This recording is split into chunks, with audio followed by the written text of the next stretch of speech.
back and we'll do the second movement.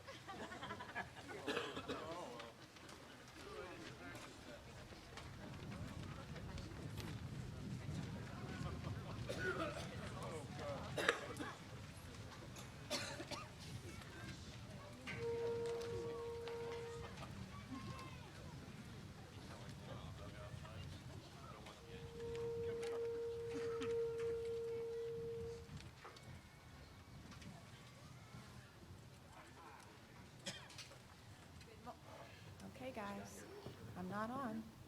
Good morning. Now I'm on.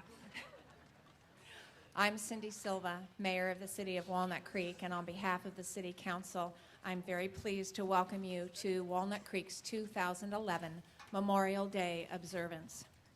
For Americans, Memorial Day should be the most important and most solemn of our national holidays, as it is the day we remember and honor those who have made the ultimate sacrifice by laying down their lives on the field of battle for our country. So let us begin. Please stand for the presentation of the colors, followed by the singing of the national anthem and the Pledge of Allegiance.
Join me in the Pledge of Allegiance. I pledge allegiance to the flag of the United States of America and to the republic for which it stands, one nation under God, indivisible, with liberty and justice for all.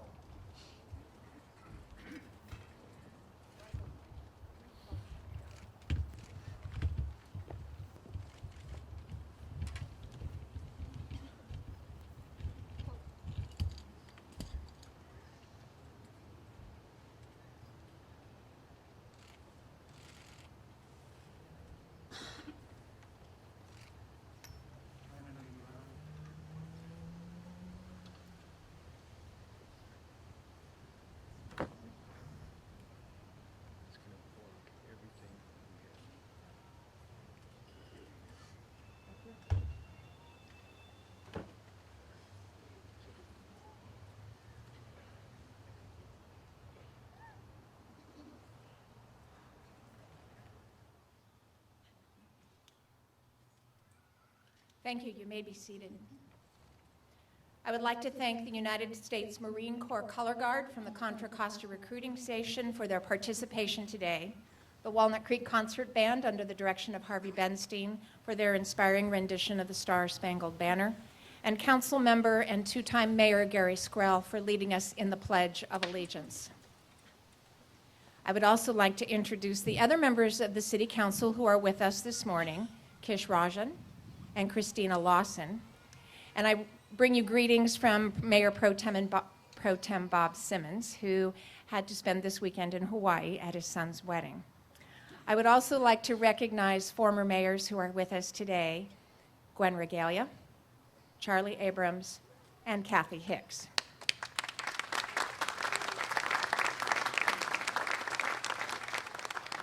I would also like to recognize the veterans who are here with us this morning. Would you please rise so we can thank you for your service to our country?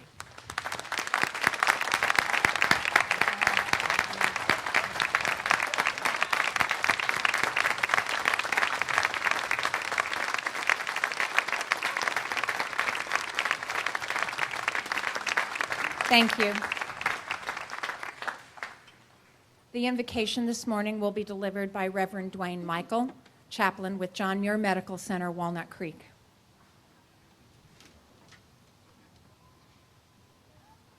Let us pray. O God of life and history, we gather on this occasion for sacred remembrance and a renewal of the Spirit. We remember with a sense of gratitude and humility the thousands upon thousands who have died in this nation's wars and conflicts. We come to renew our resolution to make of their deaths a meaning that shall be for the peace and justice and the birth of a new hope in the earth. Bless this day as it gives us permission and calls us to linger with and embrace the meaning of the lives of our loved ones, our sons and daughters, our husbands and wives, our brothers and sisters, our fathers and our mothers, all those who have died and all those missing in action. We give thanks that these sacrifices inform our roles as individual citizens and as families in cities like Walnut Creek and across our country as we form our future role in the world. We also give thanks for the privileges of life and for this great country, where we enjoy the freedom of speech, religion, and the pursuit of happiness. Now bless us all as we remember, as we support each other in that remembering. And we give thanks for the esteemed speakers that are with us today, as well as the wonderfully inspiring music provided by this fantastic band. Amen.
Reverend Michael, thank you for your inspiring words this morning and for all of your work for our community.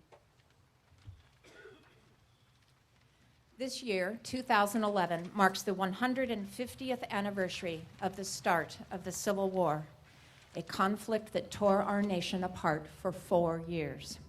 From Maine to Mississippi, Maryland to Missouri, the Civil War affected every home, every family. Fathers fought sons, brothers battled brothers. By April 1865, when General Robert E. Lee surrendered to General Ulysses S. Grant at Appomattox, Virginia, our nation had lost some 625,000 lives through combat and other deaths. More losses than all of the losses we have endured as a nation in all other wars and conflicts in our 200-plus years of history. And we lost our 16th president, Abraham Lincoln. While the surrender at Appomattox brought peace on the battlefield, it did not immediately bring unity to our nation. That required a number of years. One way local communities found solace together was through Remembrance Days, days in which communities could come together to honor those they lost on the field of battle. By 1868, these various Remembrance Days were consolidated into a single day, May 30th, and was to be named a national holiday, Decoration Day, which today is known as Memorial Day. Today marks Walnut Creek's 23rd Memorial Day observance. Since 1888, we have come together on the last Monday of May to pay our respects to those who have made the ultimate sacrifice on our behalf and to thank the families of these brave military personnel. Fortunately, over the last 23 Memorial Days, only twice have we in Walnut Creek had to say goodbye to one of our own. And I hope you will join me for a moment to pay our respects to the two that we lost in recent years. In April 2007, Army Specialist James J. Kuhn, a graduate of Los Lomas High School, was killed in combat in Balad, Iraq. In November 2007, Army Corporal Sean K.A. Langevin of the 173rd Airborne Brigade Combat Team and a graduate of Ignacio Valley High School lost his life in Aranis, Afghanistan. I would ask that we take a moment today to remember these two young men.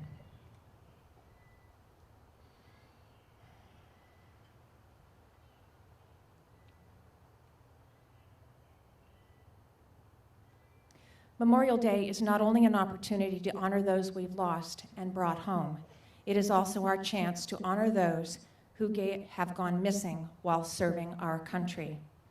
All told, since World War II and through Korea, the Cold War, Vietnam, Desert Storm, and the War on Terror, more than 83,000 military personnel are still officially missing in action. This number is astonishing. However, at the same time, it is comforting to know that the U.S. Department of Defense is dedicated to finding and bringing home each and every one of these missing heroes. Thus, the reason for today's keynote speaker. U.S. Navy Commander Renee Richardson is an intelligence officer assigned to the World War II Division of the Pentagon's Prisoner of War Missing Personnel Office. From the hillsides of Bulgaria to the back roads of Poland, Commander Richardson's mission is to find our missing military personnel and to bring them home to their families. Raised in the South Sea Islands of Micronesia, Commander Richardson enlisted in the U.S. Army in 1979. She underwent intensive Russian language training at the Defense Language Institute in Monterey, after which she served in Frankfurt, Germany. After her initial Army tour, she enrolled at the University of New Hampshire, and she remained an Army reservist. She met her husband, who was in the Navy, and in 1986, Commander Richardson, thinking it might be a little easier, switched her Army greens for Navy blues, and she has been Navy ever since. Commander Richardson received a direct commission as a U.S. Navy ensign in 1991, initially serving as an intelligence officer assigned to the Naval Investigative Service. One of her assignments in her very first year was to use her Russian language skills to serve as the personal interpreter for the wife of the Soviet admiral when they visited the U.S. During the Balkan crisis, Commander Richardson was assigned to operations in Vicenza and Naples, Italy. In the late 1990s, she was then part of the intelligence community and served 2 years in Korea. In 2005, she returned to the United States and Commander Richardson began working in the Naval Criminal Investigative Service in Washington, D.C.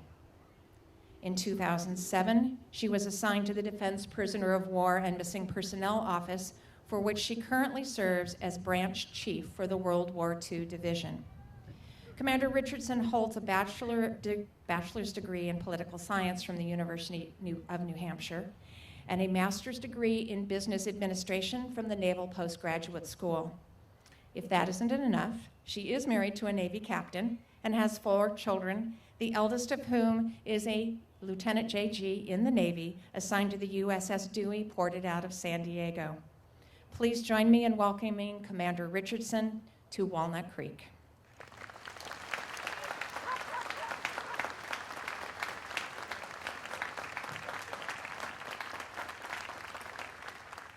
Thank you. Ladies and gentlemen, honored guests, veterans, it is my personal pleasure and great honor to represent the Defense Prisoner of War Missing Personnel Office on the occasion of this Memorial Day celebration. Indeed, as a uniformed service member, any opportunity to speak at Memorial Day is a privilege. Being able to share this moment with the citizens of Walnut Creek makes this a special privilege for me. I want to thank you for allowing me to be here with you today. As the Mayor noted, on Memorial Day, our nation sets aside time to remember those who served. This tradition, formerly called Decoration Day, began barely 1 year after that bloody Civil War and was codified shortly thereafter. It was a way for the nation to heal its wounds, a ritual of reconciliation and of remembrance. In its simplicity, it was the laying of wreaths upon the graves of the dead for both the North and the South. And although we honor the dead on Memorial Day is really a ritual for the living, for we who carry on, bereft of friends, comrades, husbands, wives, brothers, sisters, sons, or daughters. It is a somber reminder that the strength of our nation is built on individual volition, the willingness of citizens to stand and defend territory, ideals, each other. And perhaps because the city of Walnut Creek stands where the roads of history cross, it has always paid tribute to those who have served. And all of you who live here know that the town's location was home to proud nations long before the Spanish arrived, a history that predates our modern concept of this nation. And subsequent to the turbulence of the Spanish settlements in this area, and responsive to the westward push of pioneers, came the Spanish-American War. The dust of that war was still hanging in the air when more settlers began arriving, and the town at the corners earnestly began to take shape. When your city was incorporated in October of 1914, the Great War had just begun months before. And in 1917, when the nation raised the call to arms, Walnut Creek answered. as this city has done for every war since. Walnut Creek is home to veterans spanning the 7 decades since World War II, and each year this city makes time to remember that.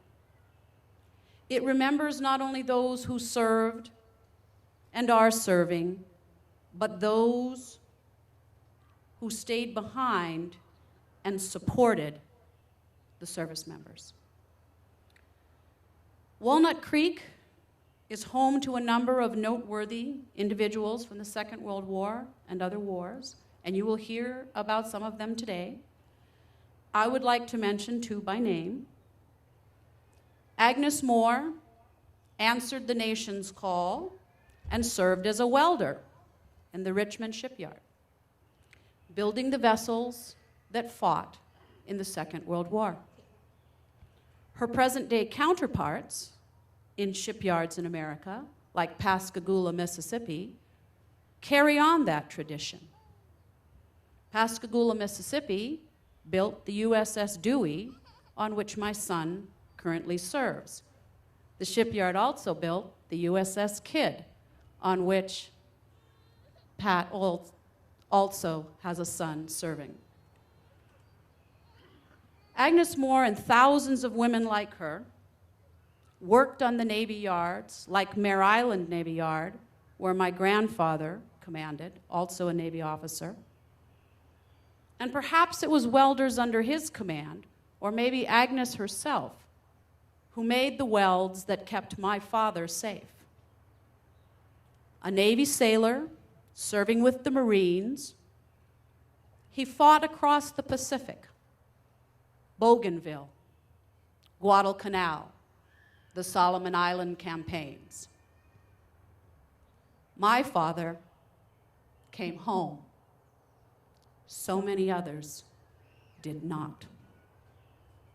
In World War II, Walnut Creek citizen David Weiss fought with the 34th Division, 133rd Infantry Regiment in Africa and through Italy. He came home. Private First Class Stone, Corporal Corcoran, and Private Williams did not. The veterans who make this city home are the fortunate ones, as are the families whose loved ones are laid to rest where they can be honored. For the families of the missing in World War II and the other wars, who do not know where their loved one is, their sorrow remains, their grief unresolved. They have nowhere to lay a wreath.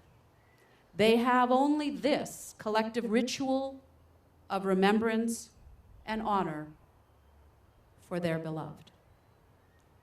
The World War II Division of the Defense Prisoner of War Missing Personnel Office, my current assignment, continues to search for more than 73,000 missing from World War II. 10 of those missing in action, including the 3 soldiers I mentioned, were lost during the bloody fighting in Italy from Anzio on the way to liberate Rome. And they are from Donald's own regiment, the 133rd Infantry Regiment. His division, the 34th Infantry Division, is still missing 50 from those battles. My branch in the World War II Division has a special task to reach out to the veterans, historians, academic institutes, and private researchers. This is a very new initiative for our organization, and it is based in necessity because of the volume of losses for World War II. Our hope is that by engaging those already involved in research and experts in some cases on specific events of World War II, as well as the veterans who were eyewitnesses to the events at the time, that we may better capitalize on the information we need to solve the individual cases. The information that a veteran has about a particular event, about a sequence of actions, is often needed to deconflict the recorded circumstance of loss, and more often, to add information where our official records are lacking.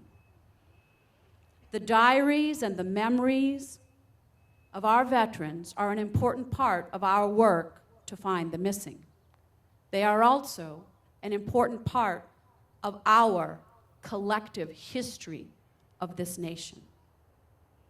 And so too are the academic inquiries of specific battles and specific combat action.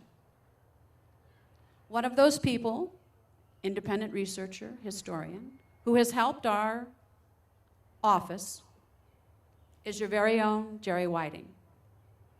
And I am able to join the town today in commemoration and honor, thanks to the relationship and getting to know him and the work he has done.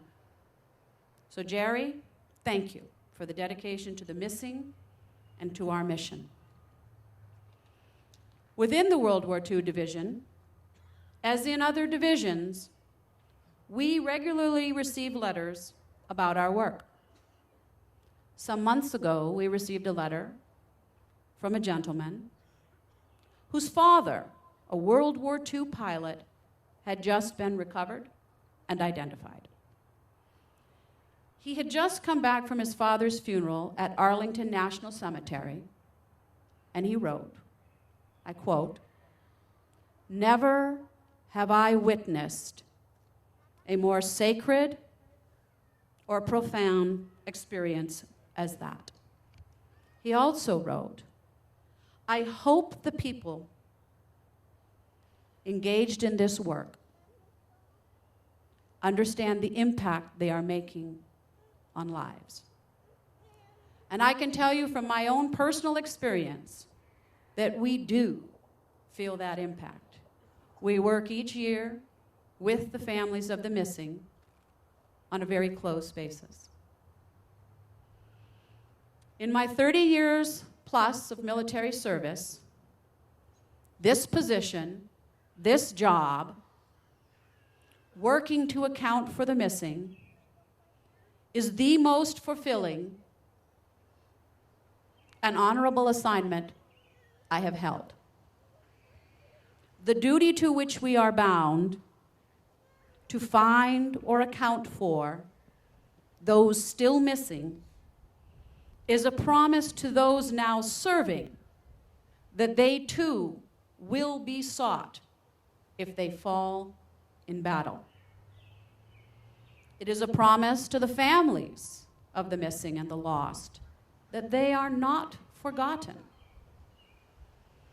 It is a promise of loyalty and trust between a government and its citizens, and between our Commander-in-Chief and his troops. It is also a promise between all of us in uniform that we will support each other, brothers in arms. Our Defense Prisoner of War Missing Personnel Office takes that promise to heart. We continue to search for the missing, beginning with the over 73,000 missing in action from World War II. Korea follows close at hand, with over 8,000 still missing in action. The missing in action from Southeast Asia conflict are now below 1,700, and we still have 125 missing from the Cold War era. But Memorial Day is not about those big numbers. It is about each singular loss, each life. And in conflict and in calm, you, the citizens of Walnut Creek, have understood the need to pay homage to those who have fought and are fighting for our great nation. The celebration of Memorial Day is simultaneously public and private.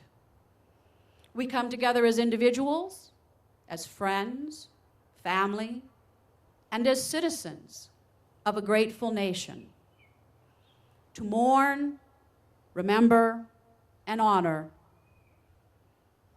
the service of those who paid the ultimate price, and to thank the bereaved living for the loss of their loved one. We praise those whose last full measure has kept the lamp of liberty, freedom, and justice burning. And the greatest filial honor that one can perform is to acknowledge the deeds of the generation that preceded one's own generation. It is therefore with great humility and honor that I thank you for allowing me the privilege of sharing in your Memorial Day celebration. And I especially thank you for allowing me to call attention to the missing, specifically from World War II, but also from the other wars. Thank you, and may God bless America.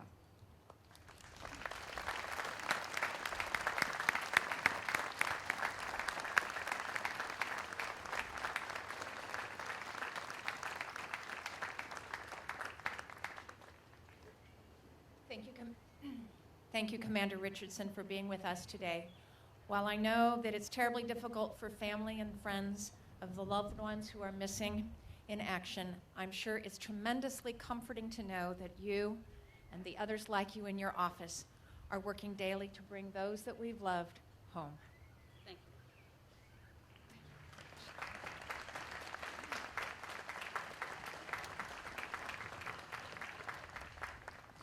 We have a number of people in our audience today who have family members, friends, or colleagues who are still among the missing. Would you take a moment and please rise so we can acknowledge your loss with a moment of silence?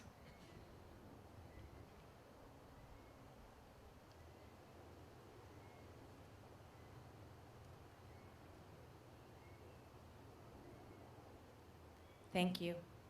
We sincerely hope that your stories reach proper closure very soon.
As we prepared for today's observance, we came across 5 stories that we thought we would like to share with you today.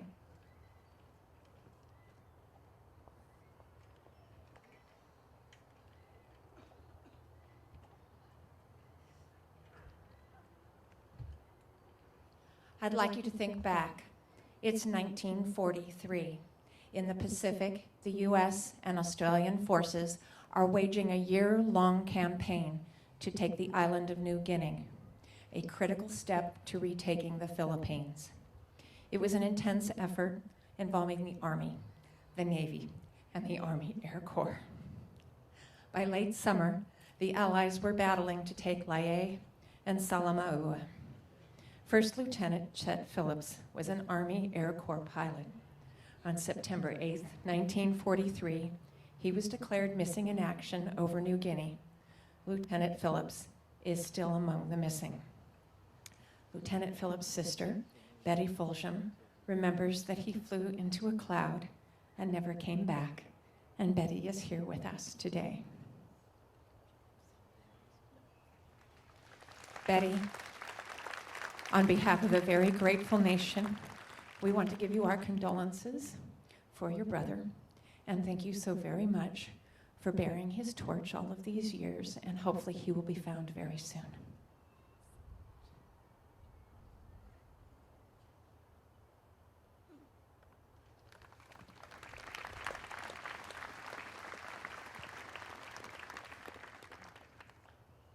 It's 1968, the turning point of the Vietnam War. In January, 84,000 Viet Cong guerrillas, aided by North Vietnamese Army troops, launched the Tet Offensive, attacking 100 cities and towns throughout South Vietnam. In early February 1968, Army Specialist James Leslie Moreland, a Green Beret and Special Forces medic, was declared missing in action after his base on the Vietnam-Cambodian border was overrun by the Viet Cong. Although she did not personally know Specialist Moreland, Kathy Strong received his MIA bracelet for Christmas when she was 12 years old in 1972. Kathy wore that bracelet every day until just recently when, after 43 years, Specialist Moreland was found and returned to his Alabama hometown. Kathy placed her MIA bracelet with Specialist Moreland when he was laid to rest. Kathy is here with us today.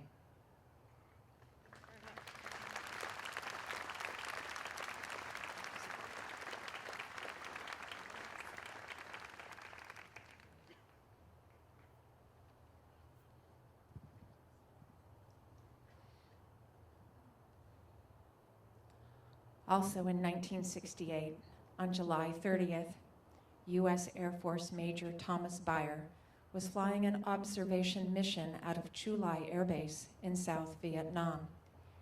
He was due to return at 3 p.m. that afternoon, but he never did, and he was declared missing in action that day. Major Beyer's remains were discovered on December 1st, 2009, and he was identified this past October 2010, and he was laid to rest in North Dakota in December. Major Beyer's sister, Libby Shamel, is here with us today. I'll just say a couple things. I promised Patrice a minute to a minute and a half, so I've got this written down. I hear Happy Memorial Day said by people, and it's not going to be happy for me because it brings up all kinds of things. And I remember being privileged to be at a party with an astronaut a few years ago, and he told me he was looking down at our globe, this little tiny ball with no borders, no boundaries, just this little tiny thing. And he said he hoped that could be more understood someday in our world. And my big brother made me double with him. He was 18 months older, and he didn't trust any of his friends. So if I was going to date anybody, it had to be doubling with his girlfriend, whoever that was. So that was his way of protecting his baby sister. And in closing, I'd just like to say that Thomas John Byer, your baby sister, thinks of you every day. Thank you. Libby, on behalf of a very grateful nation, thank you very much on behalf of your brother for all of his work for our country. And thank you for keeping the torch alive for him. And we are so happy that he has finally come home. Those veterans who were prisoners of war also deserve great recognition. So now let's go back to 1943 in Europe. The Germans have experienced their first major feat on the Russian front at Stalingrad. US and British allies have taken Tunisia. The Allies have landed in Sicily, and the Americans have begun their first bombing raids of Germany. In July, and after flying 40 missions over Europe, First Lieutenant Bob Brew, a flight navigator on a B-17 bomber, was shot down and captured. Lieutenant Brew was held in Stalag 3 until he was liberated by Patton's army in 1945. Bob is a longtime resident of our area, and he owned Contra Costa Stationers for 45 years, and we are so very pleased that he's here with us today.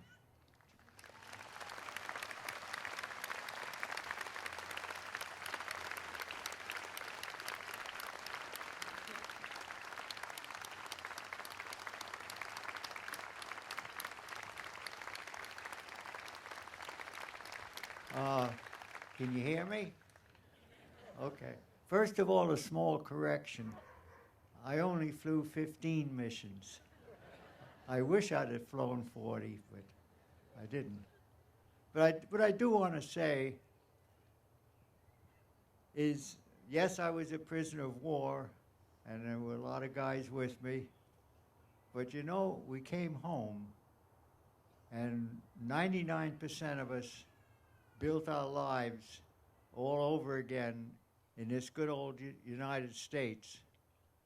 One of my people who was with me was Nicholas Katzenbach, who you might not recognize his name, but he became a high official in the Kennedy administration and ended up the lead lawyer for IBM. I came home and I opened my first store on Main Street, just down here, in 1947. I was in business for 47 years. And as far as I'm concerned, Walnut Creek is the best town in this whole country. Believe me. So God bless all of you, and thanks for coming out. Thank you very much.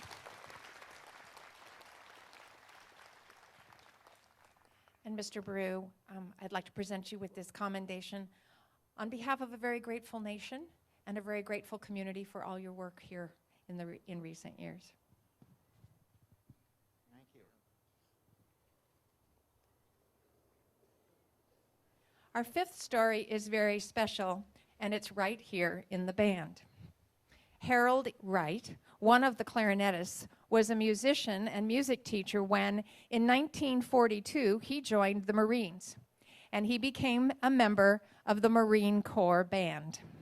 Harold was a member of the Marine Band for 3 years, right until the end of the war. In addition to playing with the Walnut Creek Concert Band, Hal, as he's known to his friends, plays in the Contra Costa Chamber Orchestra, in Clarinet Fusion, and the Contra Costa Wind Symphony. And he recently celebrated his 95th birthday.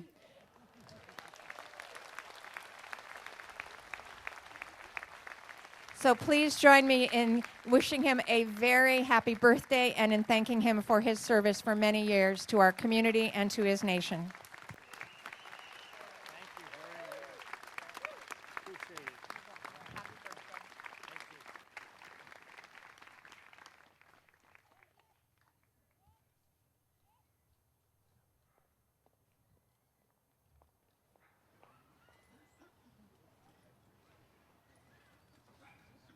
Thank you to all 5 of you for sharing your stories with us today. At this time, I'd like to invite Reverend Michael to come forward to give the blessing.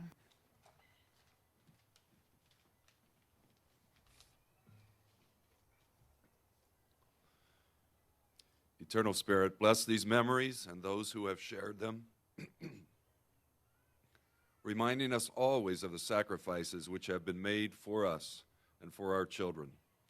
Bless us also with the sense of responsibility that we have to keep these memories alive on Memorial Days and every day to come. May the truth that makes us free, the hope that never dies, and the love that casts out fear lead us forward together in hope, love, and peace. Amen.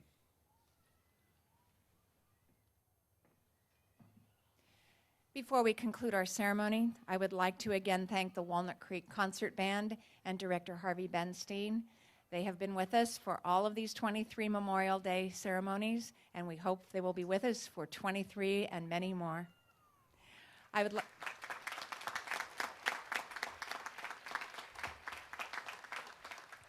I'd like to again thank Reverend Michael for his spiritual commentary, and the United States Marine Corps Color Guard for presenting the colors this morning and for helping us to lay the wreaths at the Veterans Memorial Plaza, which will happen in a few minutes.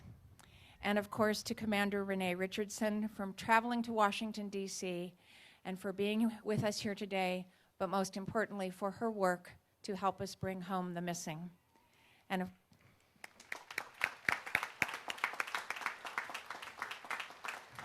And of course, I'd like to thank all of you for joining us here today and making this Memorial Day so very special. I would like to leave you with this final thought. Over the long course of our nation's history, the sad reality is that the cost of freedom must be paid with the blood and lives of our soldiers on the field of battle. Abraham Lincoln once reminded us that soldiers made the ultimate sacrifice for the future happiness and prosperity of this country. Lincoln's urgent plea to his fellow Americans about these brave men was simple and direct. Let us never forget them. We will now conclude the Memorial Day observance with the laying of wreaths at our Veterans Memorial Plaza. If the Marines would begin to come forward. We will lay 5 wreaths, one to honor each branch of the service. The Marine Corps Color Guard will carry the wreaths to the Veterans Memorial Plaza, and when it's time, all of you are invited to proceed behind us across the street for the wreath laying. Accompanying the Marine Corps Color Guard will be 5 community members, each a veteran of one of the 5 service branches. If these 5 individuals could please come forward as I call your names. Representing the Army, Donald Weiss, who fought with the 133rd Infantry, 34th Division in Africa and Italy during World War II.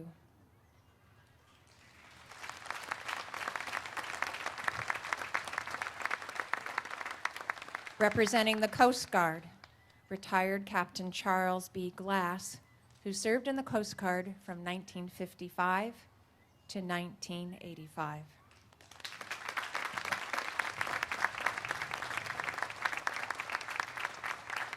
Representing the United States Marine Corps, Corporal Dave Melvin, who served from 1994 to 1998.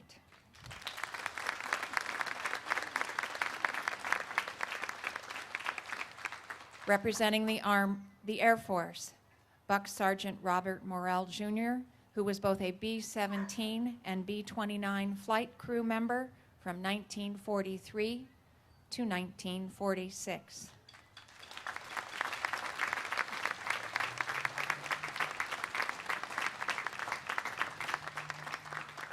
And representing the Navy, Lewis Brown, who served on the USS Mindoro from 1948 to 1952 during the Korean War.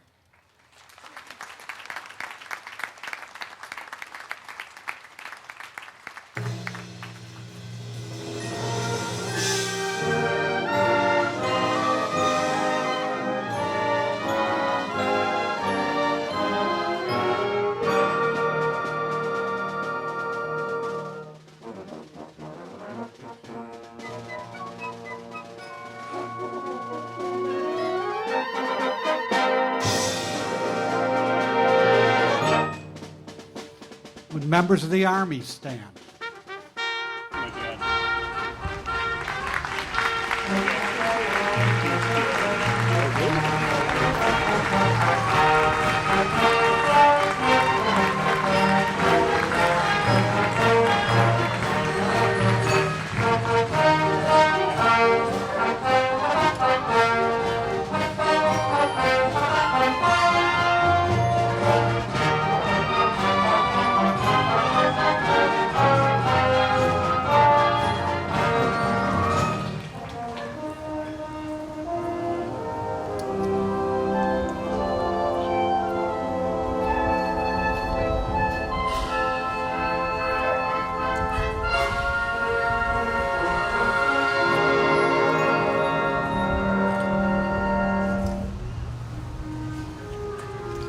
Members of the Coast Guard, please stand and be recognized.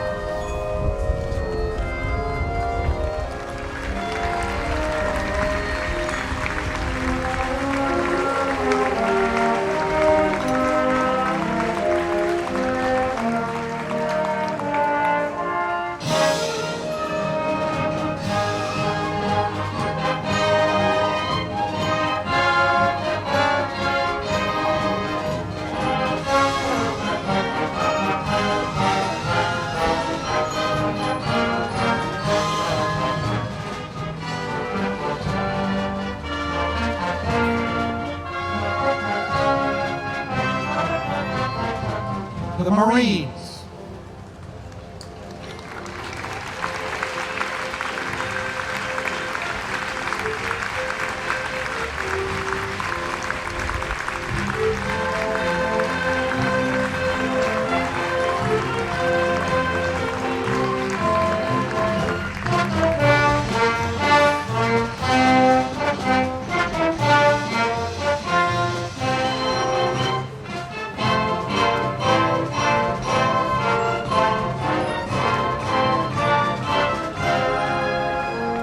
The Air Force.